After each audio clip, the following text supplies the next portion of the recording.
I guess I have Chad to thank. I do. His excited text started like in November saying, dude, please come to SHOT Show 2024. You know my response. No. I hate SHOT Show. Not going. Dude. Please. I'm not exaggerating, by the way. He really said this. Please come to SHOT Show. And he's a friend. I love Chad Enos, formerly of Keltec, by the way. Now with Century Arms. That's right. Keep up. He's with Century Arms now. Great move, by the way, Chad. Great move. Yeah, he persisted. He's a friend. And so finally I said, it's been about 10 years since I've gone. What the heck? I'll take Mrs. Nut and Fancy down. And lo and behold, you probably know this, and unless you've been heavily drugged, I went to SHOT Show this year. Had a blast. I gotta say, it was fun. I met old friends, people in the industry I haven't seen forever. I got a warm reception at every booth. I thought some companies would absolutely hate my guts. Warm reception. Probably because the people who hated me quit or were fired. That's probably the reason. Oh, by the way, one of those booth reviews, I actually call them booth experiences now. Benchmade. And it was gold star, baby. If you have not watched that booth experience, do so. The Nut and Fancy booth experience, I like that term, by the way, because I'm not really reviewing everything they have. It's an experience. The Benchmade one was a knockout of the park, thanks to Vance. I think he's a product manager at Benchmade. Boy, great dude. And guys tell me this all the time. I'll get to the knife, trust me. But guys like this background. And it's interesting. They say, hey, your SHOT Show videos are so different than everybody else's. They're often deep dives, very interesting, great conversation. Why is that? Number one reason is I get lucky. So I got lucky with Vance. It's pure luck. Second reason is I know how to interview people. One, and two, I think they sense that I am genuine about my interest in their products. And they know of my product, my video product. And so I have a lot of work out there that they can know, well, kind of I know what I'm talking about. Kind of, not really. And I'm enthusiastic. I'm genuine. And Vance was that way. He knew of Nut and Fancy projects. He's watched my videos. He knows I love the brand Benchmade, because when Benchmade gets things right, they get it right. And I told him that. And so I think that opens up people to me on camera. They will tell me things they wouldn't tell other people because they know I am just, well, like Vance was, a genuine knife guy, that I find it fascinating. I still find interest in blades. I know I'm a dork and I embrace it. And I just love it. And so when he started talking about the Bally songs, for instance, I was just learning. I was just like, man, this is cool. I'm not a Bally song guy, but I still found it very, very interesting. During that booth review, now going to the topic of this KRV, I mentioned the Freak. And I said, please keep making the Freak.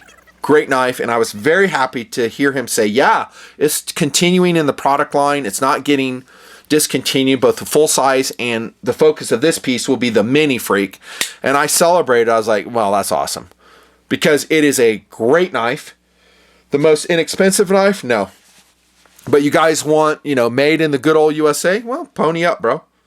Blue class, made in the US. It is what it is. We discussed that, by the way, in the booth experience. Go check it out. And here we are with the tabletop review, officially, of the Mini Freak in natural G10. I will have links below taking you to Pro 2A. You guessed it, Blade HQ. Love those guys. And their prices are fantastic, equaling, sometimes bettering Amazon.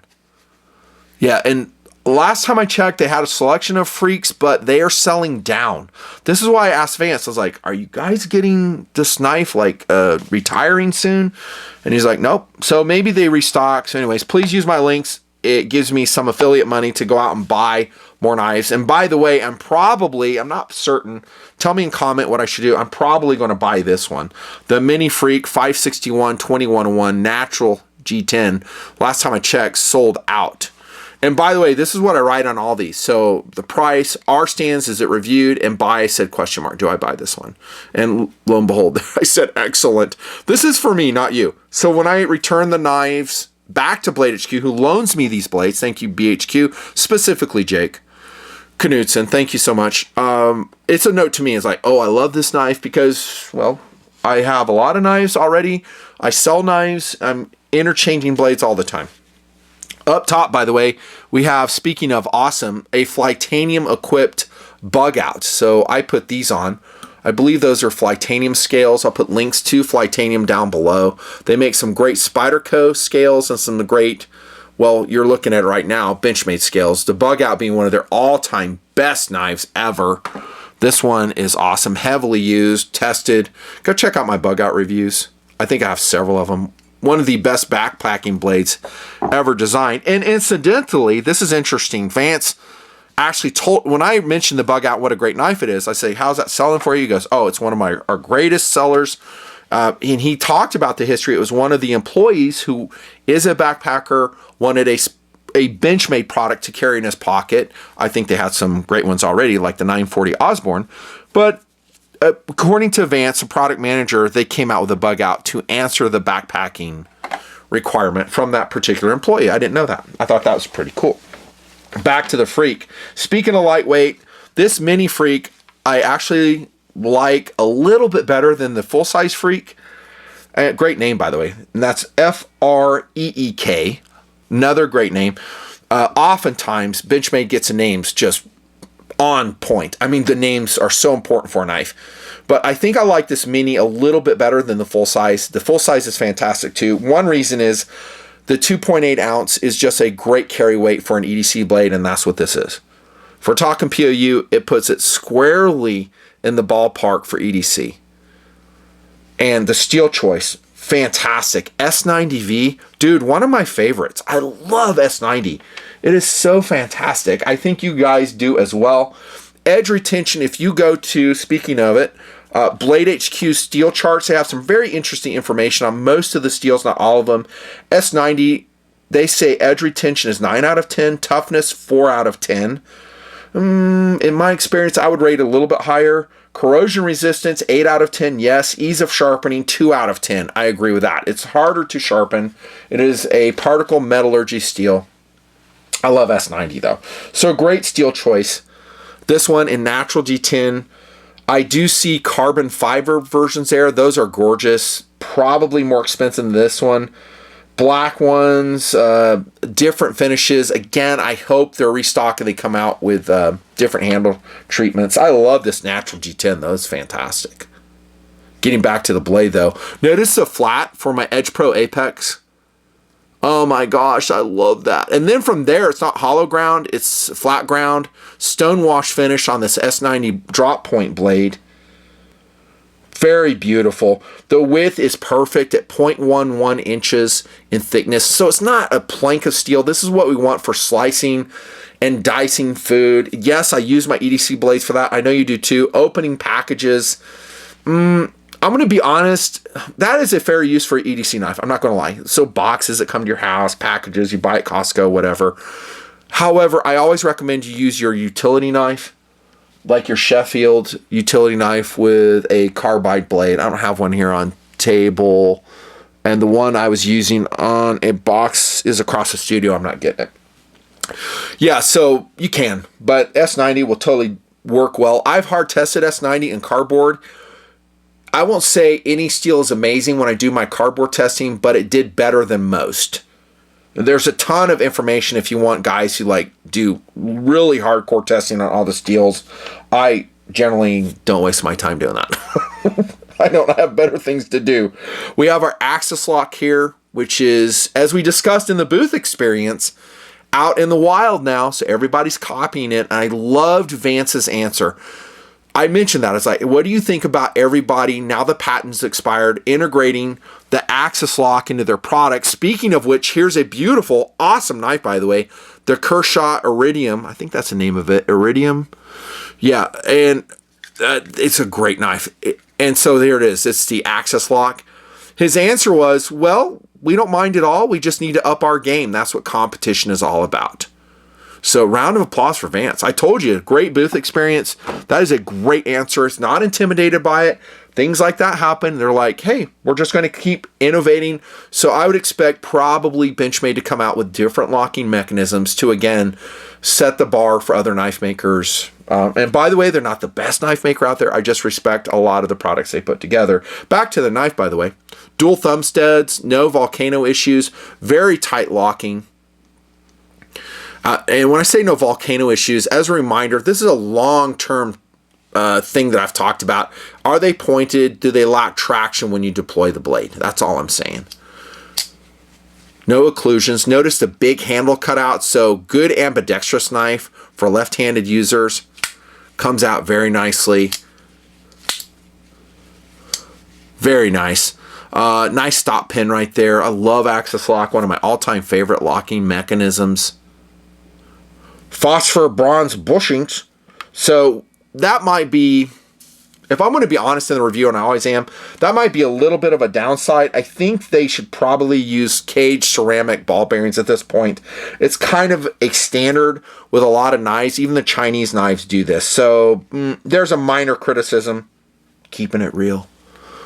Look at the handle. Rounded. Notice the chamfering right here on the Jade Natural G10. Lime green backspacers. Oh my gosh, that's super cool. And notice this is one reason the knife is so freaking lightweight. Another reason I love the Freak series, both the large and this mini. There's no metal liners in it.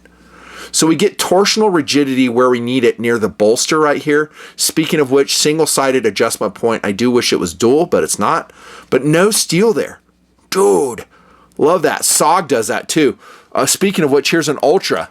So great knife by SOG, link below. Ultra, one of their best. Speaking of a ripped off axis lock, there it is again. But this has no steel liners in it at all, and it weighs basically 1/10 of an ounce. I might be exaggerating slightly on that, but not too much.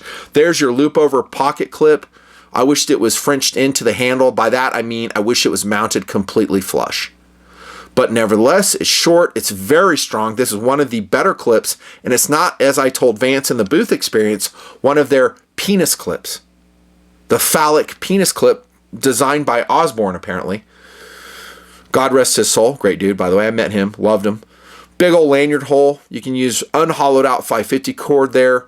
You can swap your clip, and it does carry tip up as God intended, as I always say. It's a great knife. The Freak is a great knife. US made, so I do some Chinese blade reviews. I have for years. I will continue to do so because it represents super duper high value to my audience. What would I recommend? I have a mixture in my arsenal of knives. I think you guys do too. I like having US made knives. I really do. Even if they're more expensive, I like it. I like having a mixture. And as a reviewer, I like bouncing back and forth between US made, overseas production, and comparing quality. But you know, when you talk about Blue Class, it's top notch. And you get that lifetime sharpening service, of which we discussed at SHOT. Don't forget about this knife. Still excellent, still awesome. The Infidel. This is that highly coveted black bladed drop point. Very rare, actually. This is my Infidel. Purchased probably, I would say probably around 2012 I bought this one. Yep, from Blade HQ, incidentally. The lightest weight out the front? No, but it's just so darn cool. How could you not like an Infidel? It's cool. Their Shootout, which I don't have with me right now, their Shootout is probably one of my favorite out the fronts currently. Again, not inexpensive, but pretty dang awesome. And the Bugouts, of course, too. So there you go. Relatively short format knife review. Thanks so much for your support in the knife show. It sure is fun. Man, I love knives. I love watches. This, incidentally, is an Invicta Pro Diver. Let me give you the number on this one. I paid $29 for this new at Invicta stores. I'm not even joking. 38883 in Pepsi coloration.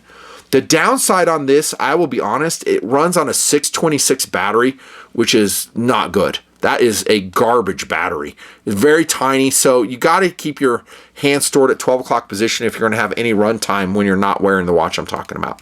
But other than that, it's super fun. Silicone strap, translucent polycarbonate case, flame fusion crystal that's sapphire coated. $29? No brainer. Here's our Kane Facehugger Attack figure once again. with a face hugger on his freaking head. Let me show you this again. This is so excellent. Look at the detail on this dude. Holy cow, that is so excellent. I'll put a link to this below. Get it while you can. This is just a great shelf display model. Look at that, dude. Freaking face hugger. That is so rad. He likes the Freak too. Speaking of Freak, that guy's a freak. Kane's dead. And we're done, boys. Thank you so much for your support. We'll see you next video. So much more to come. Believe it or not, best days of TMP are still coming out. Over and out.